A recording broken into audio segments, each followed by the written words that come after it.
Good. So, as you know that we already started our third chapter, election and representation.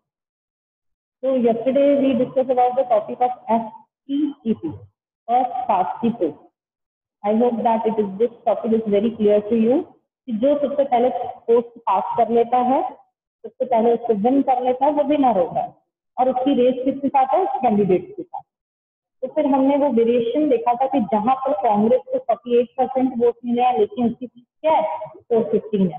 तो हमने ये पता चला इस चीज से कि चाहे वोट का परसेंट कम हो लेकिन वो अपने अगर जो साथ के जो कॉम्पिटिटर्स हैं उसके कैंडिडेट्स जो हैं जो अदर पार्टी के, उनसे पहले जो उसने मतलब उनसे ज्यादा अगर चाहे वो सिंगल वोट ही क्यों ना हो, अगर उनसे ज्यादा एक टाइम पीरियड के बाद अगर उन्हें अगर काउंटिंग के टाइम अगर उससे ज्यादा हो एक वोट ही क्यों ना ज्यादा हो, किसी को 8 मिले, किसी को 10, किसी को 10, 11, और अगर एक वोट भी उससे ज्यादा हो गए तो क्या मतलब हुआ कि वो कैंडिडेट क्या हो गया, विनर हो गया।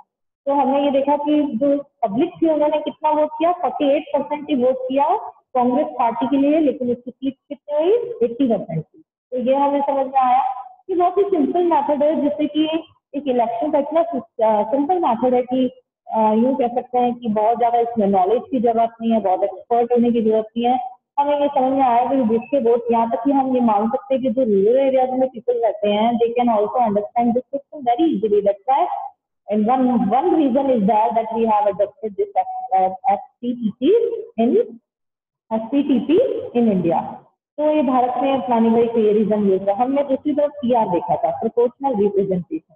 तो प्रोपोर्शनल रिप्रेजेंटेशन में मैंने आपको बताया था कि प्रोपोर्शन किस चीज का, वोट का। तो इसको हमने इसमें भी दो चीजें देखी।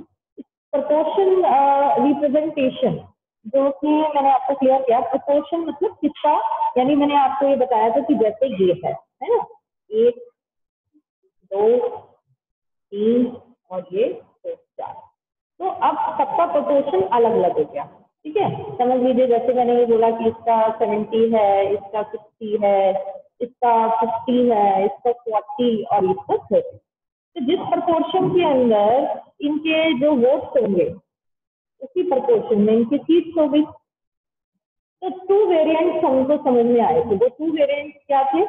एक वेरिएंट ये था कि जो एक कंट्री को, जस्ट यू सी हियर कि ये कंट्री है,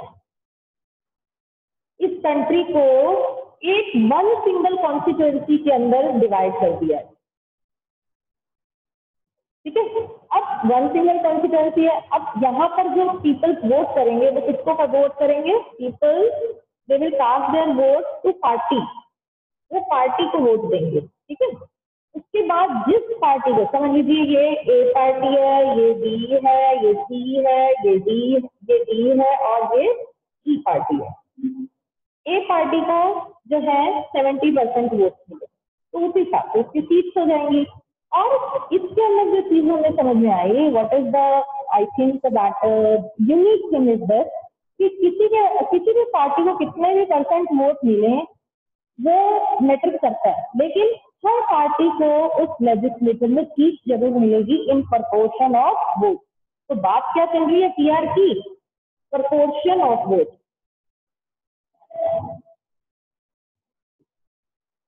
क्लियर? एक चीज हमने, दूसरा वेरिएंट कहता है कि कॉन्स्टिट्यूएंसी को डिवाइड कर दो मल्टी जो मेंबर्स है उसमें। एक कॉन्स्टिट्यूएंसी में इसको हमने डिवाइड कर दिया मल्टी मेंबर्स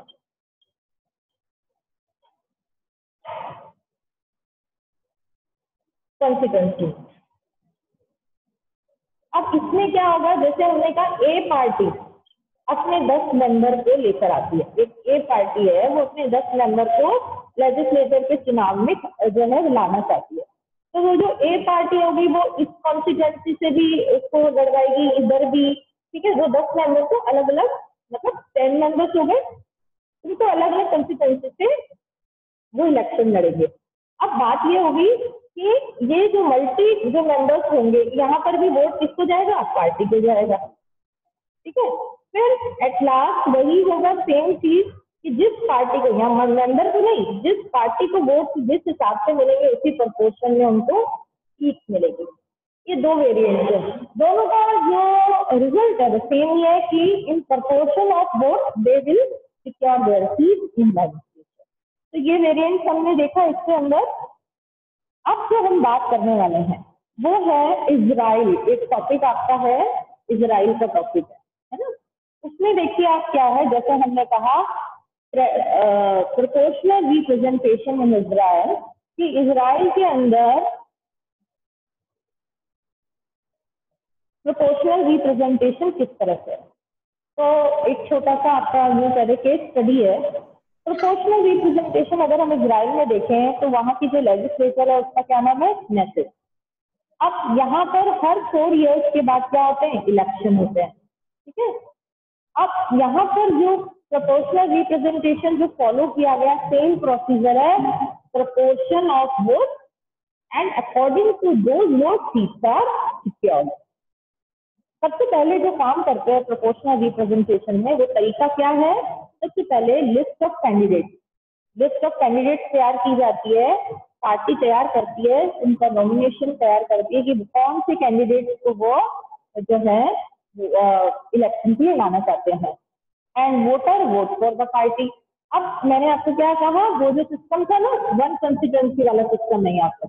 यहाँ पर एक कंट्री को क्या करा, इजराइल को वन कंस्टिट्यूएंसी में डिवाइड करके डिफरेंट जो ये मेंबर्स हैं वो होते हैं, लेकिन वोट किनको जाता है, पार्टी को वोट जाता है। वोट का जितना परसेंट आता है उसी हिसाब से उनको सीट मिलती है। सिंपल सी बात है, क्योंकि हम ये चीज पहले भी कर सकते हैं 2 वेरिएंट्स के अंदर। तो सबसे पहले लिस्ट ऑफ कैंडिडेट तैयार हो गई, तो वोटर जो है वोट करते हैं पार्टी को, party get seats in proportion the vote they the vote polled, यानी कितनी पोलिंग हुई, कितना वोट मिला, कितना परसेंट मिला, उसी हिसाब से उसको सीट्स मिलती है। अब फायदा क्या है कि कोई स्मॉलर पार्टिसिपेंट भी है, अगर कोई बहुत स्मॉलर है यानी उसको 10% ही वोट मिले, है ना, तो उस कंडीशन के अंदर क्या करेंगे, उसको भी समझ लीजिए किसी को 10 मिले। एक कंट्री का हम 100 मान के चल रहे हैं, ठीक है, 100%। अब 100 के हिसाब से अगर हम देखें तो एक एक कंस्टिट्यूएंसी से यानी 10 वोट मिलने चाहिए, ठीक है। 10 मेंबर के हिसाब से एक कंस्टिट्यूएंसी से एक मेंबर को कितने वोट मिले चाहिए, 10। तो उसके हिसाब से अगर देखेगा, अगर किसी को 10 वोट नहीं मिले हैं, 5 मिले, तो क्या होगा, उसका क्या होगा। तो ऐसी कंडीशन के अंदर मैं आपको आगे बताऊंगी कि इसमें क्या कंडीशन है। लेकिन जो स्मॉलर पार्टी है जिनको 10% वोट भी मिला है, उनको भी लेजिस्लेचर के अंदर जगह दी जाएगी, उनको भी सीट दी जाएगी, चाहे वो एक ही क्यों ना हो। अब इसमें एक कंडीशन रखी है, what is this condition in Israel, a party get minimum of, ये कंडीशन है 3.25%, यानी कम से कम इतना परसेंट रिसीव करना जरूरी है वोट का to be eligible to get seat. उस सीट को मतलब लेने के लिए लेजिस्लेचर में तो एक पार्टी को 3.25% अचीव करना ही होगा। अब आप सोचेंगे कि मैम 3.25 से अगर किसी के कम है तो उसका क्या होगा, यानी उसके वोट वेस्ट होगा। नहीं, यहाँ पर ऐसी कंट्री के अंदर कॉलिशन गवर्नमेंट बनती है जहां पर जिस पार्टी के पास अगर सीट नहीं, बहुत छोटी पार्टी है, वो नहीं रिसीव कर सकती, वो वोट वेस्ट नहीं जाते, वो उस पार्टी के अंदर बड़ी जो बिग पार्टी होती है उसमें छोटी छोटी पार्टी जो है वो मर्ज हो जाती है, ठीक है। तो ये है इजराइल का सिस्टम जिसमें हमने देखा। तो बच्चा अनम्यूट हो गया, तो इतनी तेज आवाज पहुंचा रही है। यहाँ पर जो कंट्री इजराइल है, यहाँ पर कॉलिशन गवर्नमेंट आपको देखने में मिलेगी कि यहाँ जो छोटी पार्टीज हैं, क्योंकि उनको भी क्या किया जाता है, सीट दी जाती है। अब छोटी पार्टी जो होती है, आपको मालूम है कि जो यूं कहते हैं वेरी स्मॉल पार्टी, तो they are not capable to form the government. That's why in this condition we see that these small parties they merge in a larger party, and in this way coalition government are formed.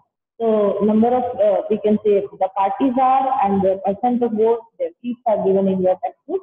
You can understand very well that there is a limit of 3.25 सबकी इससे ऊपर ही range है, और other parties करके उनकी है तो उनको 0 सीट मिली, क्योंकि अदर पार्टीज को क्या है, यानी अदर यानी बहुत सारी और पार्टीज है जिनको 3.25 से भी कम मिली है, जिसने आपके लिस्ट में दे रखा है।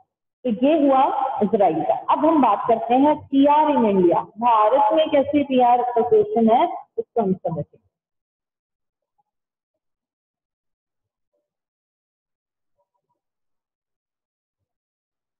देखो, इंडिया के अंदर जो पीआर है ना, प्रोपोर्शनल रिप्रेजेंटेशन, इसको बहुत लिमिट में यूज किया। उसका कारण क्या है कि बहुत कॉम्प्लेक्स है ये system. PR proportional representation in India, सबसे पहली बात तो है कि इंडिया में इसको बहुत ही लिमिटेड यूज किया है, ठीक है, लिमिटेड। सेकेंड थिंग, इसका यूज इनडायरेक्ट वोट होता है इसमें, और किसके इलेक्शन में होता है? राज्यसभा, प्रेसिडेंट, वाइस प्रेसिडेंट, इन सब। तो आपको पता है कि हम लोग इसमें पार्टिसिपेट नहीं करते हैं। अब हम एक एग्जांपल से समझेंगे पूरा पूरा का पूरा ये process, proportional representation in India, Rajya Sabha के इलेक्शन से समझेंगे, ठीक है। इसके लिए हमें क्या करना होगा कि इस चीज को पहले हम देखते हैं कि ये कॉम्प्लेक्स क्यों है, इंडिया में इसको कैसे यूज किया है। राजस्थान देखो, इंडिया में ये एक तो कॉम्प्लेक्स है, इसका थर्ड वेरिएंट यूज किया हमारे यहाँ पर।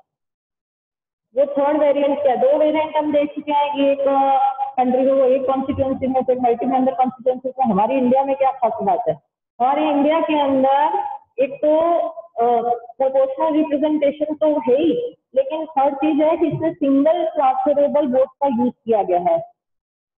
PR with single trans,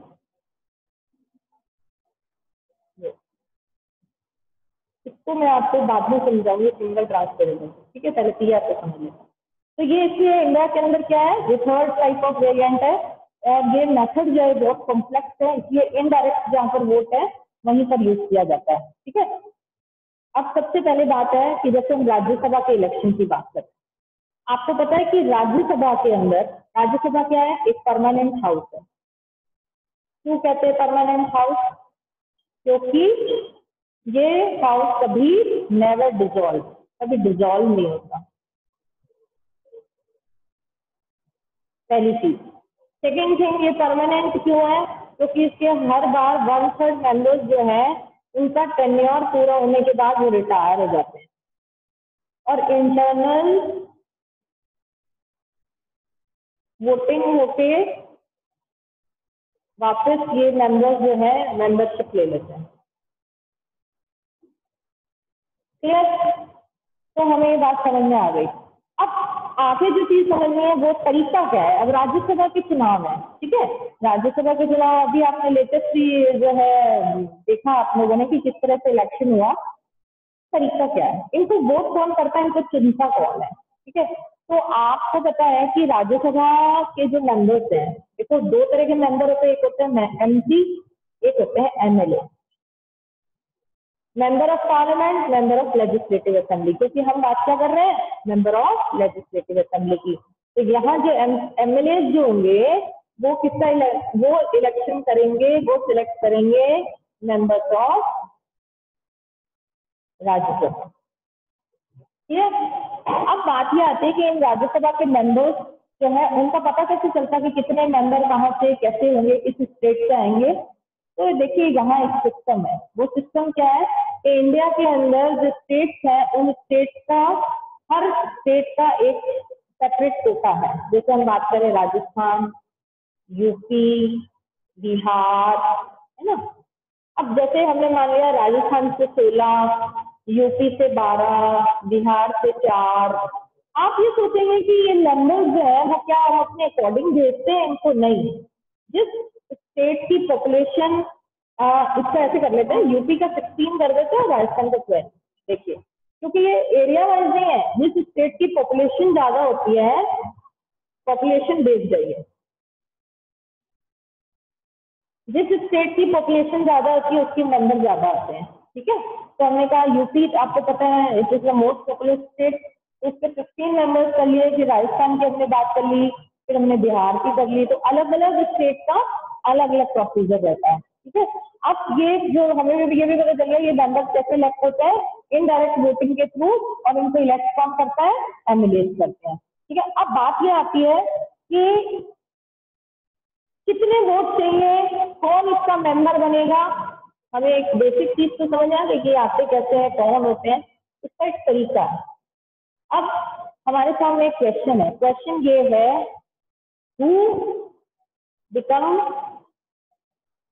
who become the members and how, कैसे इनका जो है सिलेक्शन होगा। तो ये थोड़ा सा हम कह दें कि जो हमने फर्स्ट पास की पोस्ट जो देखा था उससे डिफरेंट है। यहाँ पर प्रोपोर्शनल रिप्रेजेंटेशन की बात करेंगे। प्रोपोर्शनल रिप्रेजेंटेशन इसके अंदर क्या होता है कि इसमें मिनिमम जो है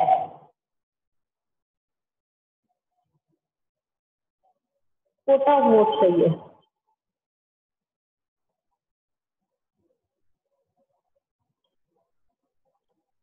मिनिमम वोट है ना, उसको कोई भी राज्यसभा मेंबर बनने के लिए उससे क्या चाहिए, मिनिमम कोटा वोट। इसका एक फॉर्मूला होता है।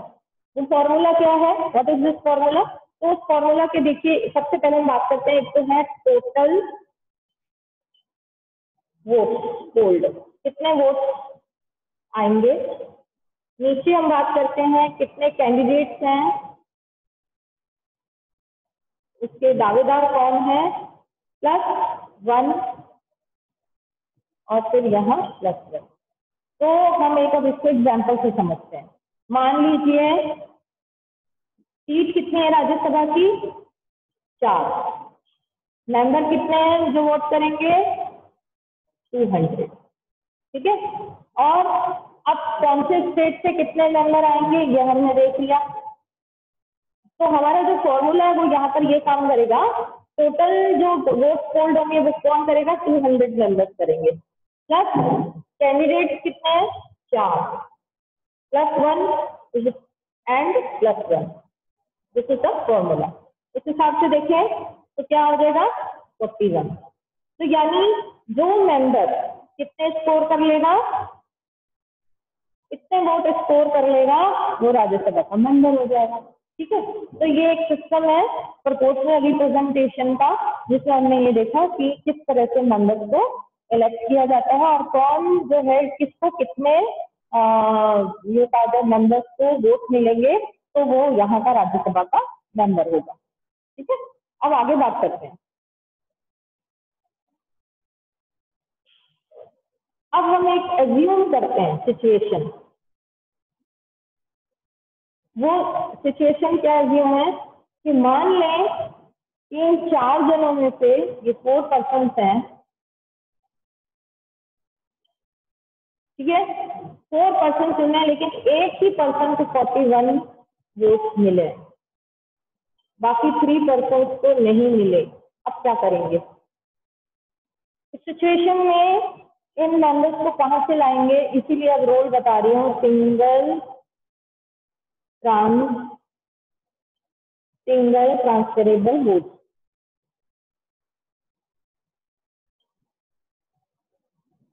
यहाँ पर जितने 200 मेंबर्स होंगे ना, उनको एक सीक्रेट बैलेट दिया जाता है।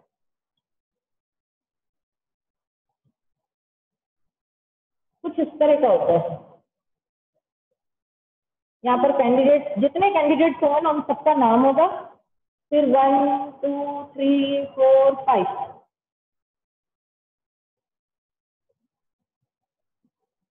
यहाँ पर जो है समझ लीजिए कोई भी नाम है ये। ठीक है। अब 200 मेंबर्स सबके पास ये बैलेट होगा, ये सीक्रेट बैलेट होता है, किसी को कुछ पता नहीं होता कि वो क्या चॉइस कर रहे हैं। इसमें सिंगल ट्रांसफरेबल वोट का मतलब भी पहले समझ लीजिए कि इसके अंदर वोट क्या होता है, ट्रांसफर हो जाते हैं। जो वोट होता है वो वेस्ट नहीं जाता, वो ट्रांसफर हो जाता है according to preference, according to first preference.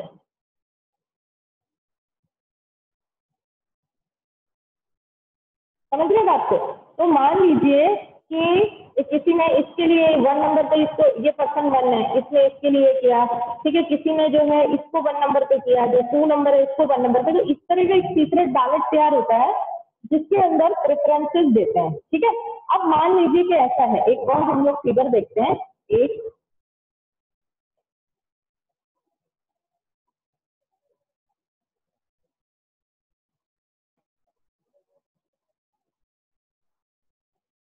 अब तो ये चॉइसेस है हमारी। अब ये 5 मेंबर ने इसको फर्स्ट नंबर प्रेफरेंस दी, ठीक है, और 5 नंबर में इसको 2 नंबर पे प्रेफरेंस दी, इसको 3 नंबर पे दे, ठीक है। ऐसा अगर हो रहा है तो अब प्रॉब्लम ये आ रही है कि 1 नंबर पे जो प्रेफरेंस है बहुत, यानी 1 नंबर पे जो प्रेफरेंस है इस इनको मिली है, तो लास्ट में क्या होता है, प्रेफरेंस बेस पे वोट की काउंटिंग होती है। वोट काउंटिंग किसके हिसाब से होती है, प्रेफरेंसेस पे, कि फर्स्ट प्रेफरेंस कितने कितने जनों ने किस कैंडिडेट को दी, सेकंड प्रेफरेंस किसको मिली, थर्ड किसको मिली, इस तरह से। अब मान लीजिए कि फर्स्ट प्रेफरेंस जो है उसको 10 लोगों ने पसंद किया, सेकंड को 8 ने किया, फिर 7 ने किया। अब बात यह है कि जिसको सबसे कम वोट मिले हैं, मान लीजिए इसको सबसे कम वोट मिले, फर्स्ट नंबर प्रेफरेंस 5 ही लोगों ने दिए है, और 1 नंबर प्रेफरेंस जो है 10 लोगों ने दिए, या 2 नंबर प्रेफरेंस 8 ने दिए, 3 नंबर प्रेफरेंस 7 ने दिए। तो कहने का मतलब यह है कि जो 1 नंबर जो प्रेफरेंस दिए है, कितने लोगों ने दिए, 5 ही लोगों ने दिए। अब जब काउंटिंग होती है ना वोट की, तो उन्होंने कहा इसका तो कोई चांस ही नहीं आगे बढ़ने का, क्योंकि इससे ज्यादा तो बहुत लोग बैठे हैं, तो इसको बंदे को क्या करते हैं, हटा देते हैं, इस कैंडिडेट को हटा देते हैं, और इसका वोट क्या करते हैं, फिर ये चेक करते हैं कि 2 नंबर पे प्रेफरेंस किसकी है, तो 2 नंबर को आगे लाते हैं। फिर ये देखते हैं 3 नंबर के प्रेफरेंस कितने लोग हैं, अगर कम करते हैं वोट, तो वो जो जिनको सबसे कम वोट मिले हुए होते हैं वो वोट ट्रांसफर होते जाते हैं, यानी इन 5 लोगों का वोट, ये जो 1 नंबर इसको दिया था, किसको ट्रांसफर हो गया, 2 नंबर को ट्रांसफर हो गया, तो उसकी वोट बढ़ गए। समझ में आ रहा है कि भाई जो वोट पहले कम थे, मान लीजिए इसके पास 35 वोट थे, मान लीजिए सर इसके, ठीक है, तो 36 वोट थे। अब ये 5 वोट सेकंड प्रेफरेंस की इसमें भेज दिए, तो ये 41 वोट हो गए थे, समझ रहे, तो यानी ये सेकंड नंबर पे आ गया, इसको भी मिल गई जगह। ऐसे ही आप वोटों को एज्यूम करके चल सकते हैं कि मान लीजिए इसको थर्ड नंबर को और कम मिले, है ना, यहाँ पर इन्होंने इसके वोट, मान लीजिए इसको एलिमिनेट करना है, तो इसके वोट किसको मिल जाएंगे, इसको। तो इस तरह से वोट जो होंगे वो सिंगल ट्रांसफरेबल होते हैं according to the preference, 1 number, 2 number, 3 number, 2 number. 4 person लाने, चारों की प्रेफरेंस की बेस पे आएगा, यानी जो इसमें क्या चीज होगी, इस फर्स्ट पास की पोस्ट वाला सिस्टम कहा हुआ कि जिसको सबसे पहले प्रेफरेंस मिल गई, यानी जिसको सबसे पहले 41 यूं कहते वोट मिल गए, तो वो सबसे पहले क्या हो गया, उसका नंबर बन गया। फिर 2 नंबर को मिल गई, फिर 3 नंबर, तो ये वोट क्या हो गए, ट्रांसफर हो गए अकॉर्डिंग टू द प्रेफरेंस, ये वोट वेस्ट नहीं जाते, लेकिन ये ट्रांसफर हो जाते हैं। ये सीक्रेट बैलेट में होता है, सारे बैलेट जो होते हैं वो वापस जो है वो राज्यसभा के जो है वहां पर बैलेट कलेक्ट किए जाते हैं, फिर उनका जितने मेंबर्स होते हैं वो एक पूरी टीम होती है, उनको देखती है कि किस आधार पर इन्होंने इन प्रेफरेंसेस को किया है, फिर वो ही जो है सब मिलकर उन वोटों को क्या करते हैं, ट्रांसफर करते जाते हैं, उनके सबके सामने होता है बाद में, ताकि इसमें किसी भी तरह का कोई जो है करप्शन ना हो। इस तरह से जो है राज्यसभा के सारे मेंबर्स जो है, 4 जो मेंबर चाहिए होते हैं, उनका सिलेक्शन हो जाता है on the basis of these scoring vote and single transferable vote.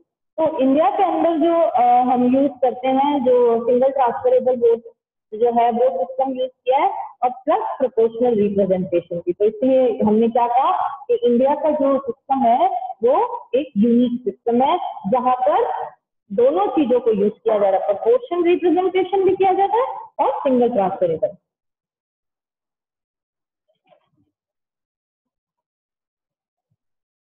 अब बात करते हैं कि इंडिया में जो है एक पहले से पहले आपका क्या है कि comparison of FCTP and PR system of election, ये आपकी बुक में सेम लिखा हुआ है कि दोनों के बीच में सिस्टम में क्या कंपैरिजन है, तो आप इसको पढ़ भी सकते हैं और जो है कल थोड़ा सा बहुत ज्यादा जिसको कहते हैं ना कि इसमें, क्योंकि हम अभी तक क्या है कि पीआर सिस्टम अच्छी तरह समझ चुके हैं और एफपीटीपी भी समझ चुके हैं। अब दोनों का कंपैरिजन अगर हम नहीं भी पढ़े ना तो भी आप बता सकते हो, ठीक है। तो उसमें एफपीटीपी और इसमें क्या कंपैरिजन आपकी बुक में भी दे रखा है।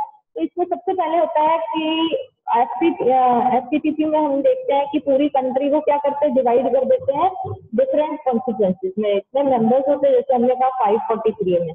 जबकि पीआर में क्या होता है, पीआर में क्या होता है, पीआर के अंदर एक कंट्री को सिंगल कॉन्स्टिट्यूएंसीज में ही होता है। पहला फर्क हमें समझ आ गया, ठीक है। सेकेंड हम चीज देखते हैं कि एफपीटीपी में क्या होता है, इलेक्ट द वन रिप्रेजेंटेटिव, यानी एक कॉन्स्टिट्यूएंसी से क्या होगा, एक ही कैंडिडेट आएगा। जबकि पीआर के अंदर क्या होता है कि एक कंस्टिट्यूएंसी है तो पार्टीज में वोट जाता है, और पार्टीज में वोट जाता है डिफरेंट वो तो है, लेकिन with the share of vote के हिसाब से। यहाँ पर शेयर ऑफ वोट है, तो दोनों में ये फर्क हमें समझ में आया कि मोर देन, इसमें क्या होता है, more than one party day contest, एक कंस्टिट्यूएंसी से एक पार्टी से भी ज्यादा जो है वो रिप्रेजेंटेटिव होते हैं, ठीक है। उसके बाद बात करते हैं, यहाँ पर कैंडिडेट को वोट मिलता है, जबकि यहाँ पर क्या होता है, पार्टीज को वोट जाता है, ठीक है। ये फर्क समझ आया। फोर्थ क्या है, पार्टी गेट, अब सबसे बड़ा फर्क नजर आ रहा है। मुझे ये बताइए यहाँ पर क्या फर्क है, more seat in comparison to vote percent. Example 48% seat vote 15 Congress, यहाँ पर सीट प्रपोर्शन टू वोट, जितने 30% वोट है तो 30% सीट मिलेगी, ठीक है। ये एक फर्क आया हमारे सामने। उसके बाद हम बात करते हैं, candidate who wins the election may not get majority 50+1 vote. अब हो सकता है कि जो बात कर रहे हैं हम कि जो कैंडिडेट है जो जीता, जरूरी नहीं कि उसको पूरे 50%, 51 जिसकी हम बात करते हैं 51% उसको, क्योंकि हम मानते हैं ना कि लोकसभा के इलेक्शन जब होते हैं, है ना, तो अगर 545 टू, हमने एंग्लो इंडियंस की बात करें 543+2 तो 272 वोट चाहिए। अब वोट मतलब 272 जो है सीट चाहिए। अब क्या हो सकता है कि 272 सीट में बिल्कुल वही वाला एग्जाम्पल आ रहा है कि वोट का परसेंट जरूरी नहीं है कि इतने वोट 51% वोट मिले और तब ये मिलेगा। वोट चाहे कितने भी अगर कम है, लेकिन अगर कैंडिडेट वहां से विनर हो जाता है तो उसको सीट क्या है वहां मिल जाती है। जबकि यहाँ पर क्या है, candidate who wins the election gets majority of vote. अगर दूसरी तरफ हम ये देखते हैं कि पीआर के अंदर क्या आता है कि कैंडिडेट जो मेजॉरिटी वोट, यानी मान लीजिए कि जो कैंडिडेट होता है, यानी कैंडिडेट यहाँ पर कौन है, पार्टी है, तो वो पार्टी को पूरे में जब पूरी पार्टी में सबसे ज्यादा उसको वोट मिलेंगे तभी वो क्या होगा, तभी क्या है विन चलाएगा। जबकि हमारे यहाँ पर तो ये है कि अगर 4 लोगों से कॉम्पिटिशन है, अगर आपने समझ लीजिए 50% से भी लेस वोट मिले हैं, 30% भी मिले हैं, और इन एक जने को और इन 3 लोगों को उससे कम मिले हैं तो वो विनर हो जाता है। जबकि यहाँ पर क्या है, यहाँ पर तो उसको करने के लिए क्या करना पड़ेगा, अगर 51% का आंकड़ा रखा है ना वोट का, तो उसको इतना अचीव करना पड़ेगा तभी वो विनर होगा। This is the difference. तो पीआर ये है। लास्ट में हम देखें एग्जाम्पल बताने थे कि हम अगर देखें तो ये यूके और इंडिया में है, और जबकि हम इसका देखें तो इजराइल में देखा हमने, नीदरलैंड में हमने, तो ये पीआर और एससीटीपी है। आज बिल्कुल नहीं था क्योंकि हम लोग पहले बहुत फैक्ट जान चुके हैं दोनों सिस्टम का, तब हमें समझ में आया। अब मुझे ये बताइए, अभी तक जितना समझाया मैंने इंडिया के अंदर कैसे है, क्या है, एससीटीपी क्या है, पीआर क्या है, प्रोपोर्शन क्या है, क्योंकि आगे जो हमारा जो टॉपिक है ना वो आपका है इंडिया ने एससीटीपी क्यों सिस्टम अडॉप्ट किया। तो आपकी बुक में इससे, लेकिन मैं आपको पॉइंट्स में बताऊंगी, इसको ना सारा पॉइंट्स में बताऊंगी तो इजी हो जाएगा आपको समझने में कि कैसे है। अगर इससे कोई फर्स्ट लेक्चर से लेकर आज तक लेक्चर में अभी जो भी अगर कोई डाउट है तो आप जरूर पूछें।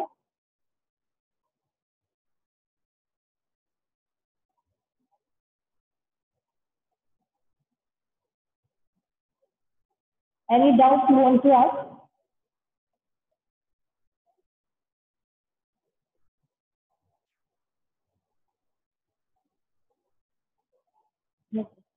ओके, तो ऐसा है कोई बात नहीं, एक बार आप ऐसा है दोबारा जितना भी कराया है ना, ये सब आपकी बुक में है, बस हमने क्या किया 2 पॉइंट्स में डिवाइड कर दिया। आप you go through the chapter और करने के बाद अगर प्रॉब्लम आती है तो आप मुझसे वापस पूछ सकते हैं कभी भी किसी भी उसमें क्लास में।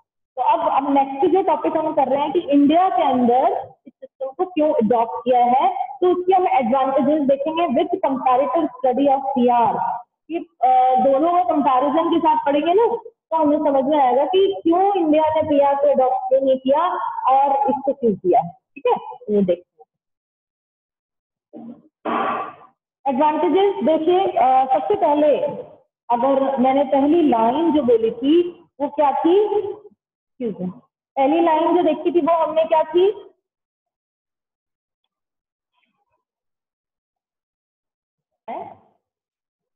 This system is complex. देखिए ना अपनी कॉम्प्लेक्स कैसे है, पर इंडिया के अंदर इतनी लार्ज पॉपुलेशन है, उसके अंदर सिंगल ट्रांसफरेबल वोट यूज करेंगे और समझ लीजिए इसको लोकसभा के अंदर अगर हम यूज करने लगे जहां पर हम डायरेक्ट वोट करते हैं तो क्या होगा, इसको पॉसिबिलिटी नहीं है इस चीज की। दूसरी बात हम बात करते हैं कि ऐसे सभी ये भी रीजन ही है। दूसरा और अगर हम पॉइंट्स में बात करें तो सबसे बड़ी बात है कि ये बहुत पॉपुलर एंड सक्सेसफुल है।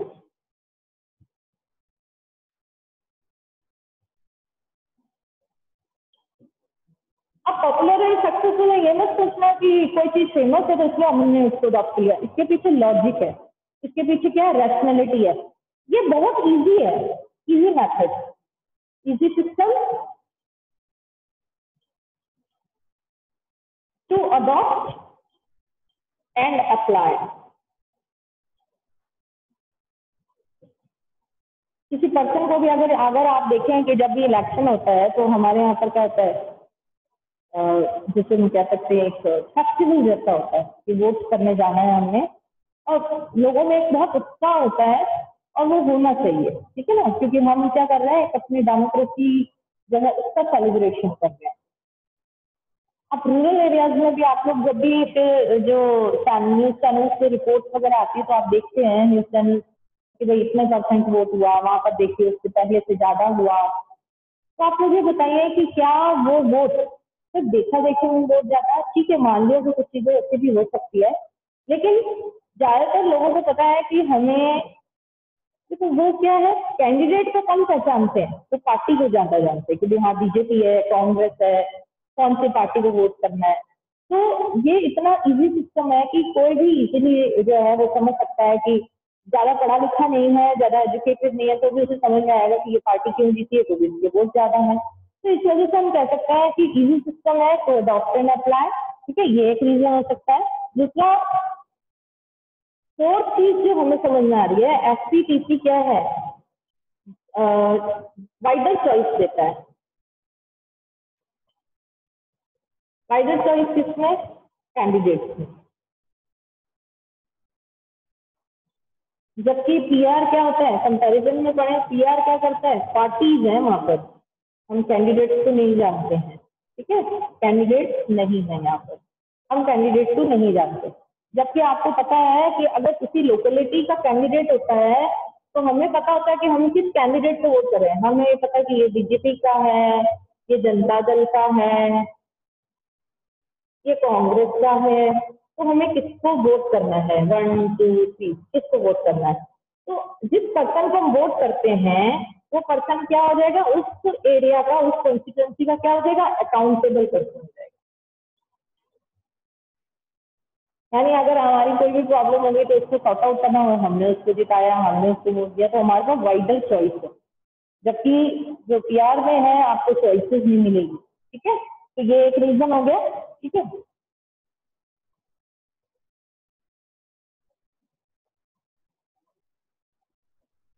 नेक्स्ट थिंग हम देख सकते हैं कि पीआर सिस्टम से जो गवर्नमेंट आती है वो गवर्नमेंट कैसी हो सकती है। तो आपको मैंने बोला ना कैसी है, कोalition है ज्यादातर। कोalition गवर्नमेंट के अंदर चांसेस क्या होते हैं, स्टेबिलिटी नहीं होती, इनस्टेबल होता है। और जबकि एफईटीवी में क्या होता है कि एक मेजर पार्टी अगर जीतती है तो उसका एक टेन्योर फिक्स होता है 5 ईयर। तो ये देश को क्या दे रही है, स्टेबिलिटी। हमारे जो कॉन्स्टिट्यूशन फ्रेमवर्क है ना वो बहुत समझदार थे, उनको पता था कि भाई ऐसी सिचुएशन आ सकती है अगर हम पीआर सिस्टम अडॉप्ट करते हैं। वो सारी चीजों को उन्होंने ग्राउंड के ऊपर टेस्ट करके देखा कि भाई क्या चीज सूटेबल है इंडिया की कंडीशन पे। तब हमने प्रीवियस चैप्टर में ये पढ़ा कि इंडिया के जितने भी ये फीचर्स हैं कॉन्स्टिट्यूशन में वो किसी दूसरी कंट्रीज के कॉन्स्टिट्यूशन से कॉपी नहीं किए। हमने उनका सिर्फ एक बेसिक आइडिया लिया और उसके बाद हमारे देश में जो सूटेबल हुआ हमने उसको कॉपी किया। तो आज जो है अभी रिमेनिंग है कि एडवांटेजेस क्या है और क्यों अडॉप्ट किए। Tomorrow we discuss remaining this portion and another topic also. And I just want to say one thing before just end of this class. Every day go through the chapter, go through the notes. और क्योंकि ये क्या है कि ये सिर्फ bookish knowledge नहीं है, ये हमारे आसपास आप डेली इन चीजों को देखेंगे। Political science we can say कि हमारी लाइफ के साथ जुड़ी हुई है और इसको सिर्फ किताबों में रखने के लिए नहीं है। आप इसको न्यूज़पेपर में देखें, न्यूज चैनल को देखें कि क्या देश के अंदर हो रहा है, कितनी चीजें हो रही है और हमारी लाइफ को और इम्पैक्ट कर रहा है। अभी तक तो हम सोचते थे ना गवर्नमेंट से रिलेटेड है, हमारी लाइफ को भी कर रहा है। तो आप डेली पढ़ो, डेली चीजों को समझे, अपने डाउट्स लाएं। Till then have a good day.